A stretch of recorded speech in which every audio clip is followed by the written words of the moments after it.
Hi, this is Pat Johnson, your psychology instructor, and in this mini lecture we're going to continue our discussion of personality theory and talk about the self-serving bias.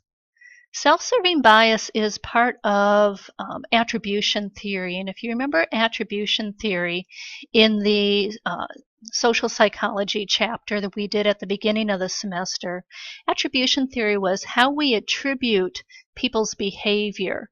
And we discussed the fundamental attribution error. And if you remember, the fundamental attribution error is where we attribute too much of other people's behavior to internal, in other words, dispositional causes, and we ignore situational or external causes.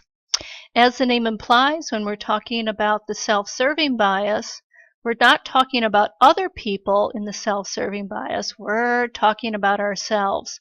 So the self-serving bias is how we attribute our own behavior. And there are some interesting findings because if we do well in our situation, in other words, if we have a positive event, we make a dispositional attribution.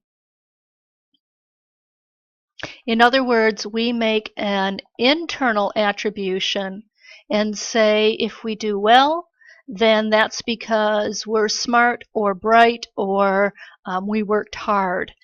On the other hand, if we fail at something, in other words, if we have a negative event go on in our lives, then we make a situational attribution. And we say whatever happened is because of external factors. And so we can see our little girl here. She gets a A and she says, I'm smart. She gets an F and she blames it on the teacher. She says the teacher doesn't like me. And we all do this. And we can see it like after a big game. If the winners are interviewed, they usually make an internal, a dispositional attribution. If the losers are interviewed, they usually make a situational or an external attribution.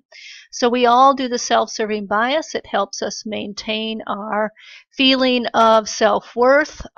The only time we tend to not see the self-serving bias is when somebody is really depressed. Then they tend to blame themselves for their failures. But in general, most of us take part in the self-serving bias.